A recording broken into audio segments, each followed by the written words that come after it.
Let's go live.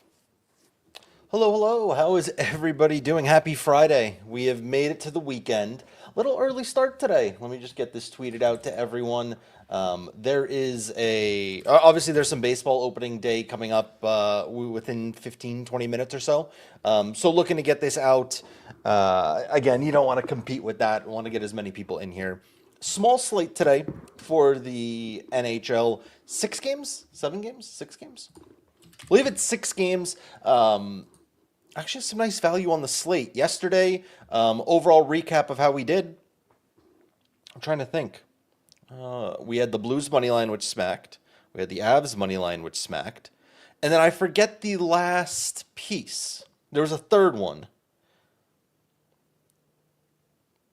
I forget the third one. I want to say it was an under in one of the games, but I forget which game it was. What's up, Juice? How you doing?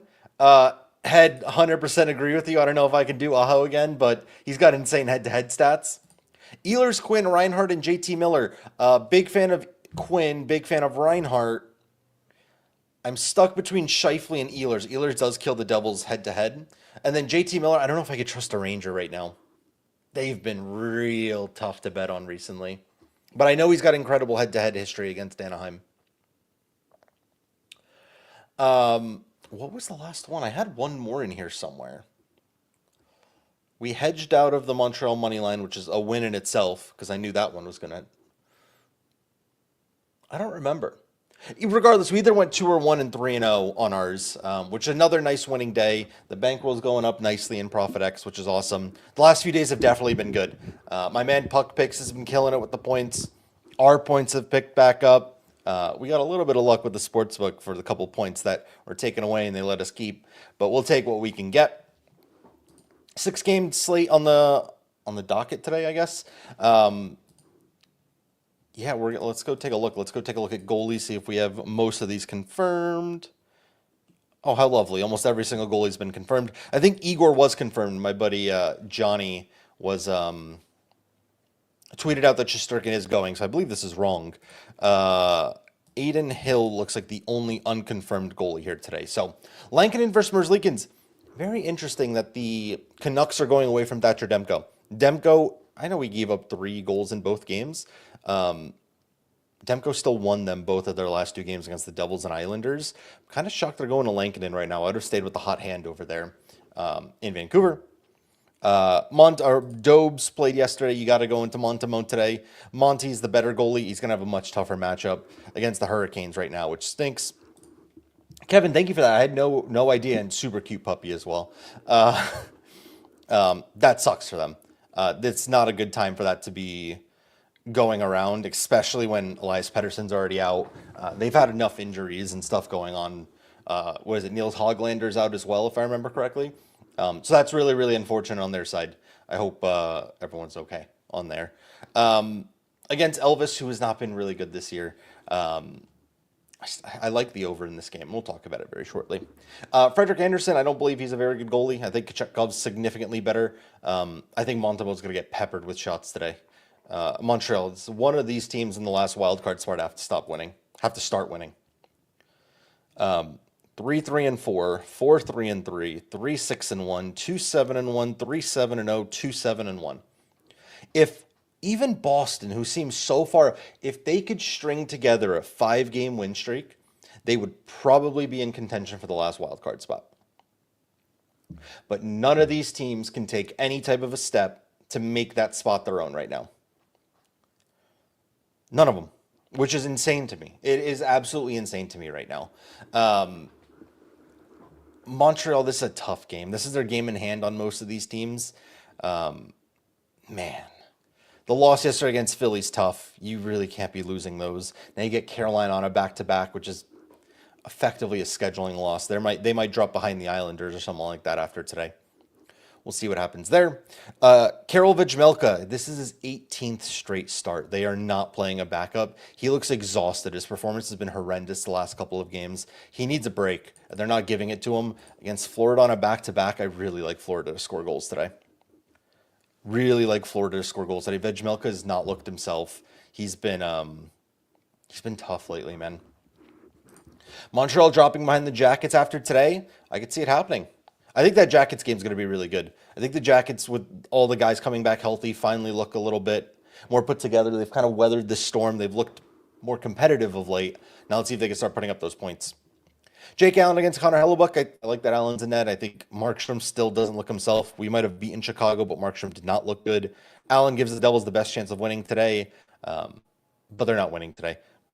The Devils' record in Winnipeg is horrendous. I think we're like 2-13 in our last 15 in Winnipeg. I expect a loss easily today. The only way it's not is if Jake Allen plays the game of his life, in my opinion. I don't see that happening. Connor Hellebuck usually shuts us down pretty well as well. Don't have goaltending in Vegas versus Chicago just yet. Aiden Hill, I don't think he's particularly that good, but he's a good goalie. Spencer Knight, he's had a rough couple of games lately. Pretty bad in the Devils game, pretty bad in the game before that. Again, not overly in love with this. I could almost see the over in this game with his struggles of late. And then Shesterkin, I believe, is confirmed. Again, you're going back in that list of wildcard teams. One of these teams has to win 3 games in a row. Honestly, any one of you 4, 5 can win 3 games in a row, and you're most likely in that last playoff spot. But none of these teams can string together 2 wins in a row, let alone 3. So, curious to see how this ends up. Still a playoff race. And I'll just double check, make sure no lines changed, no lines flip-flopped. Nothing here. It's the same thing they've been running. Calgary don't play today. Carolina. I think Svechnikov's back. So he's down on the 4th line. I don't blame him. I mean, look, he went down injured or struggling. He's come back now, and their team's scoring goals pretty much for fun. I know they lost to Nashville, but all in all, this top 6 has been good. He's got to work his way back up. I think eventually he'll get that top 6 role, but work your way back. Really? Connor Bedard's been that bad? We're just going to make him invisible? It's a little rough. I really like Frankie Nazar on that top line. I think Donato, Nazar, and Bedard should be the line. I also don't like why are we or if anything, make it Teravainen, Donato, Bedard. Donato and Teravainen clearly have good chemistry. Keep them together. That's their best pair in my opinion. Columbus, love that we got this top line back. I think we love Ryan Donato today. I like it. Love that we got this top line back. Pre-Sean Monahan injury, they were cooking. This is a really good top line, especially at home for points. Bring them back together. That then solidifies your second line a little bit even more now with Jenner back. Fantilli, Johnson, Jenner is a really good second line. And it kind of bumps everyone down, which is good for them. Power play. Jenner's on the top power play. Voronkov's dropped off. I don't like that. I think Voronkov should be back on the top power play. I think he's a good net front presence. But coaches know better than I do. Edmonton don't. Florida, you do play today.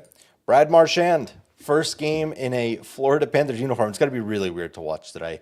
I think Florida rolls. I think Florida has a really, really good time of it today as well. That Utah team, I think their playoff hopes are crushed. I think all in all, yeah, it's basically over for them. Vejmelka playing again. 1 second, I just got to reply to this.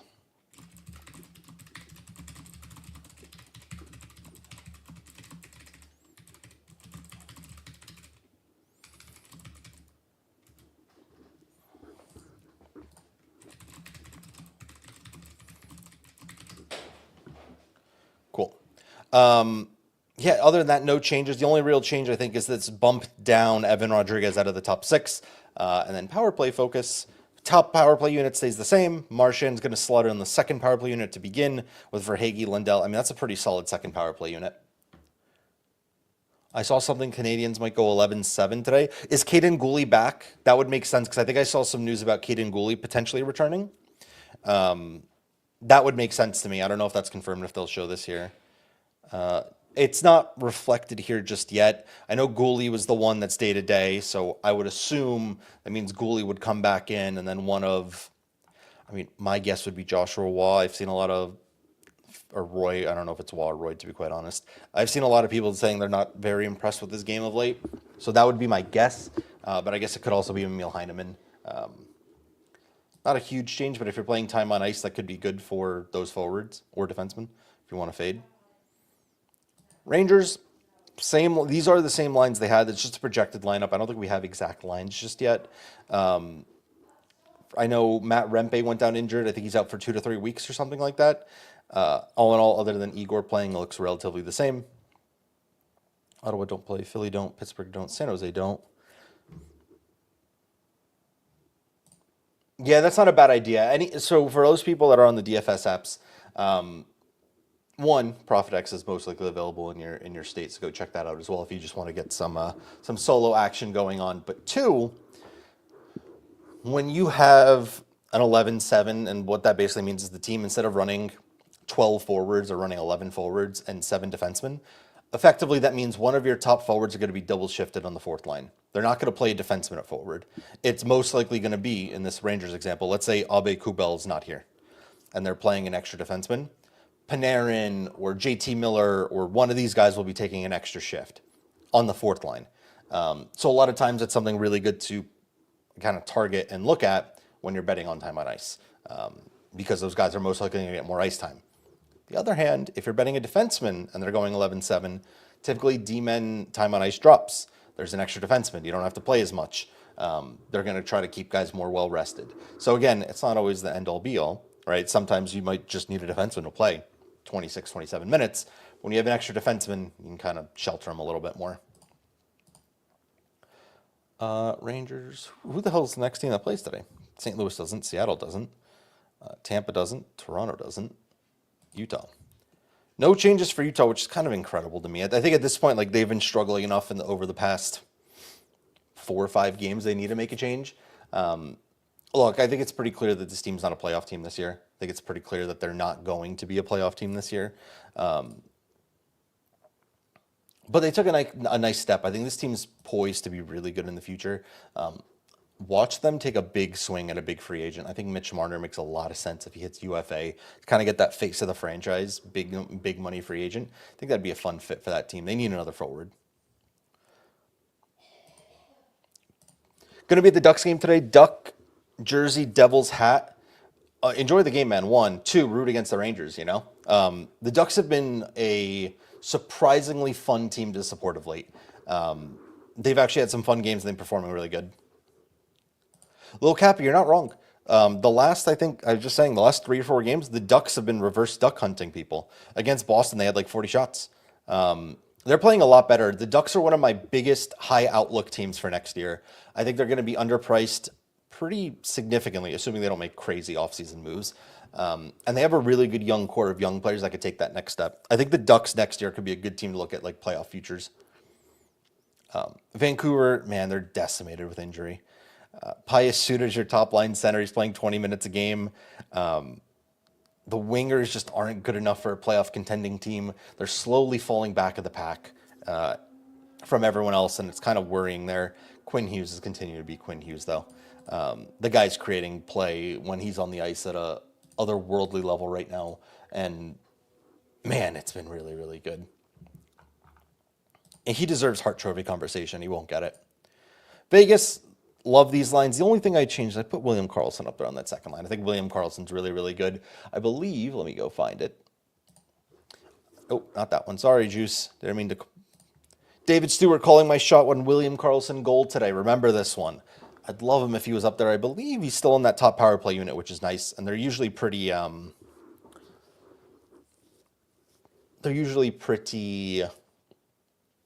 what's the word I'm looking for? Like deep throughout. Like they like to roll 4 lines. Like everyone gets decent ice time. I just wish he was with Dorofeyev. I kind of feel bad for Doro. Yeah, Quinn Hughes is one of the best watches in hockey, man. Do you like anything for the MLB game? I'm torn. I think I took the Nerfy just to have something for fun early in the game. I do like Ryan Pepio's Ks today. But everything I've read about George Steinbrenner Field, it's just Yankee Stadium dimensions. So the left field is like pushed all the way in. It's like 310 feet out to right field, I'm sorry. The only thing that kind of knocks me over to the Nerfy side is the wind is blowing insignificantly. So I'm hoping some of those Little League home runs don't become Little League home runs. More so of a fun thing. I don't really like to bet MLB till we get like 2-3 weeks worth of data. I'm not a big believer in last year's data really meaning anything. Players are going to make changes, so even guys who might have been horrendous at striking out last year might strike out less. You're hoping that they're getting better in the offseason. Same thing with pitchers. Pitchers are changing their arsenals. Pitchers are changing their wind. They're making changes all throughout. A lot of times the the data from last year just doesn't really correlate, in my opinion. Andrew, Avs going to win the cup. I think it's a great future. Fantastic future.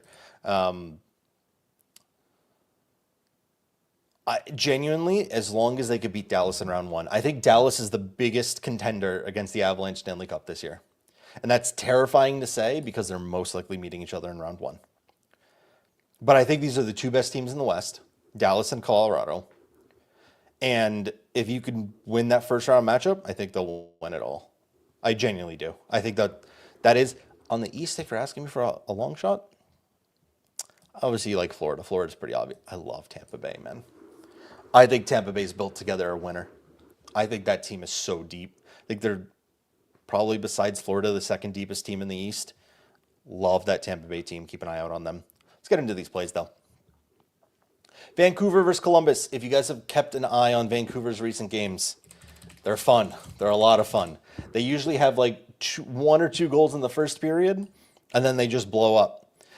We had a 7-goal, a 7-goal, an 8-goal, a 7-goal, an 8-goal. One bad game that's a 4-goaler. Then 8, 7, 6. They have been incredibly, and I mean incredibly fun, incredibly high scoring, getting with some relatively mediocre goaltending. Basically, whether it's Lankinen or Demko, they're giving up about 3 goals a game. You're getting plus money on the 5.5. And the one that I like about this the most, and we talked about this at this time of year, none of these teams can afford to punt a game.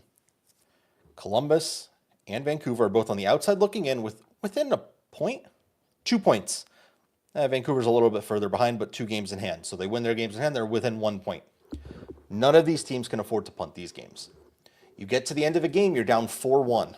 We need 1 more extra goal for it. Teams are going to pull down 3, right? They need to play like their lives are on the line here. That's why I've been targeting teams like the Islanders, why I've been targeting teams like, Columbus, Montreal. They're going to pull down 3. We're going to get an extra goal late in the game if it gets to that point. So I like that for the over. And you're going to see a lot of desperation on that team to get back from, or to get back in it and get, hopefully secure an extra point at least. So officially, lock it in, one of my faves. It was at like plus 101 this morning. I didn't catch it in time. Minus 101. We'll take the 2 cents of extra juice there. Canadians against Hurricanes. This is a tough matchup, man. A back-to-back with travel where you just got crushed by Philly for 6 goals. Everything in me thinks that this game's going under. It's going to be a lean for me, not an official, because I could see Carolina just scoring 5 on their own. I'll stay away. I think Carolina wins this game. I lean to the under, but it's just not an official one for me here. Quick thing to note, because I didn't mention it for the first game. Sebastian Aho and Seth Jarvis. I know Aho's not a big friend of the program of late. He really doesn't like that Montreal Canadiens organization. He puts up a lot of multi-point games, a lot of point games, especially at home. Really, really good against them. You're looking at Seth Jarvis, his good buddy. Jarvis also, especially at home, puts up some significant points. If you think Aho's going to have a good game, Jarvis is most likely going to be there. Shamway, one quick thing to note. Apparently Svechnikov is back today. However, he's not getting any significant ice time. Can this go over? He's stuck on the 4th line, and I believe he's just going to go on that second power play unit. So he's not really interrupting any time with Jarvis today, but he is back apparently. Utah versus Florida, I go right to the over right now. Karel Vejmelka, we didn't do our usual goalie analysis here today. He's been bad lately. He's been real bad lately. Where's Utah? He's been getting up a ton of goals. So minus 6.8 in his last 10 games. He's just tired. Unfortunately, he's now played 18 straight games without rest. Goalies are humans as well, and it is a tiring position to do the entire time. He gave up, 5 yesterday before being pulled. It almost seems like he's run out of gas. I think this Florida team will be energized, especially with Marchand back. I like goals on this side. Bobrovsky on the other side, he's been good lately. He's been really good lately, but I think Utah will be able to get you 1 or 2. I think Utah will get you a couple goals. They're going to be better than they were yesterday. I think they're not getting shut out in back-to-back games, in my opinion. If they do, hold my hands up. I'll take that one on the chin, but I just don't think that's going to happen. Also, got to make sure I have the MLB game cast of this Nerfy. Starts in a couple minutes. was there? Oh, and then on the point side, it's obvious. I think a lot of people are going to be on it, but I'm playing Brad Marchand point today. Love Brad Marchand. Love him at home overall. I mean, most of his data just doesn't really matter anymore. It's a completely different team, completely different everything. But I think Marchand's going to be reinvigorated. I think he's going to be really excited to play his first game at home. You know the crowd's going to be behind him. And you get some really nice value actually on FanDuel.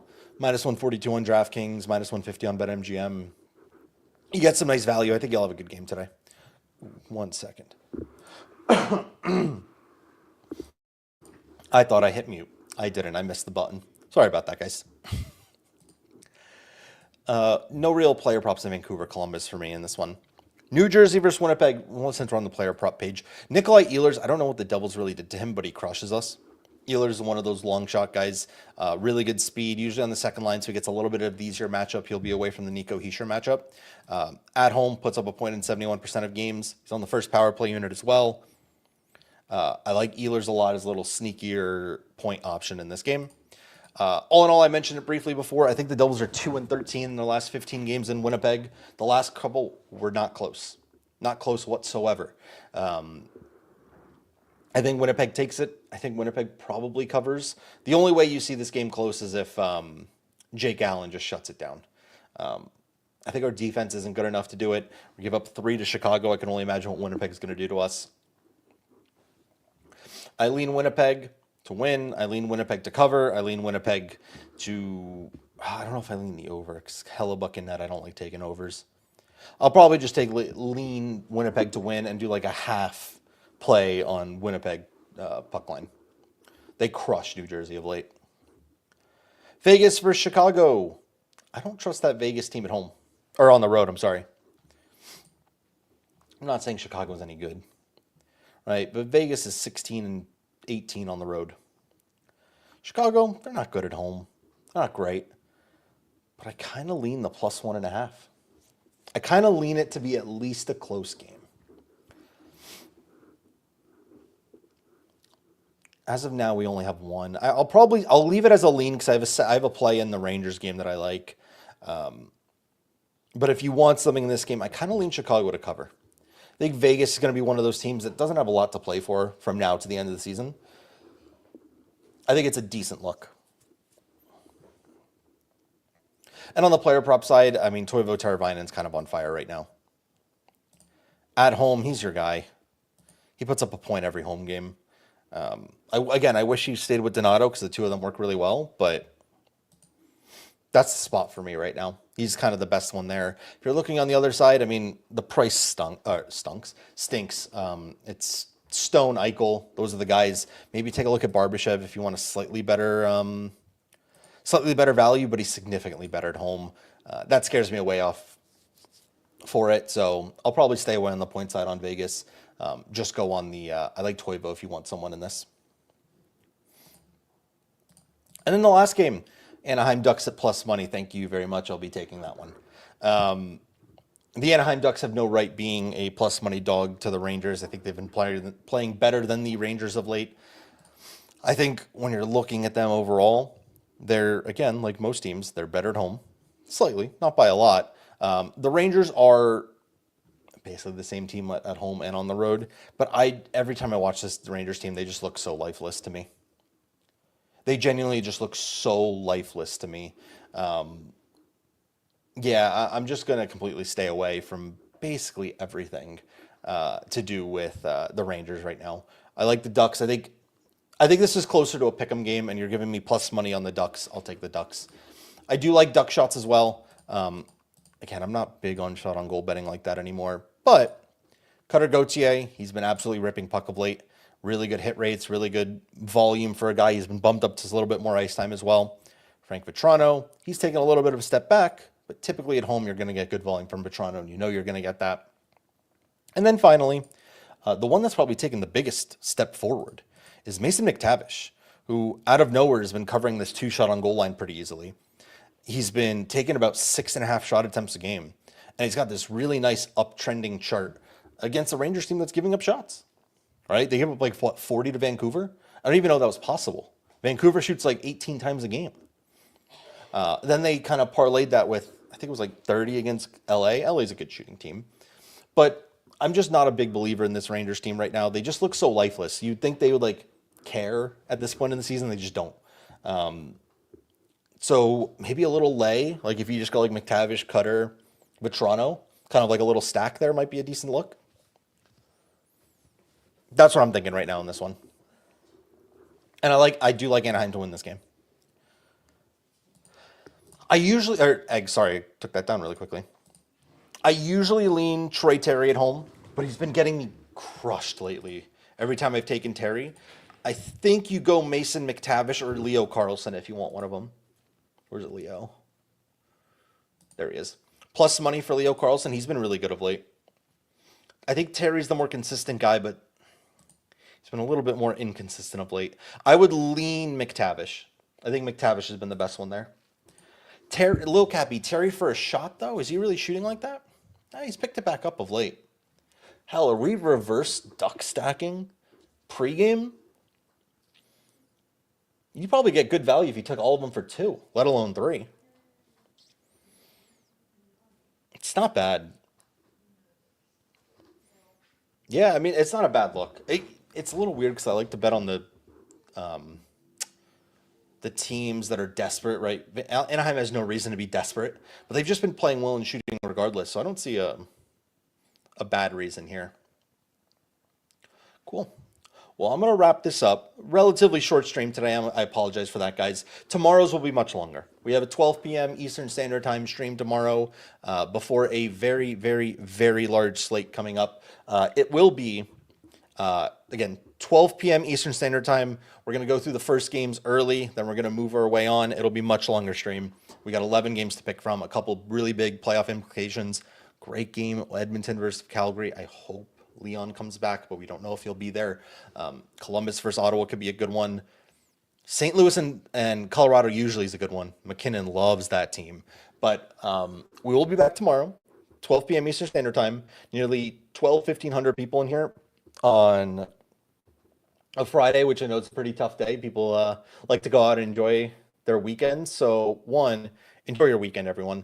Have a great time. Hope you hit all your bets. If you guys haven't already signed up for ProfitX, code Cheddar gets you 300 bonus cash back across your first month. It is available in 40 and 50 states. If you need, I can get you guys over the map of what that looks like. Regardless, this has been Cheddar. I appreciate you guys very, very much, and I will be back tomorrow at 12 p.m. Eastern Standard Time. Peace, guys. Thank you.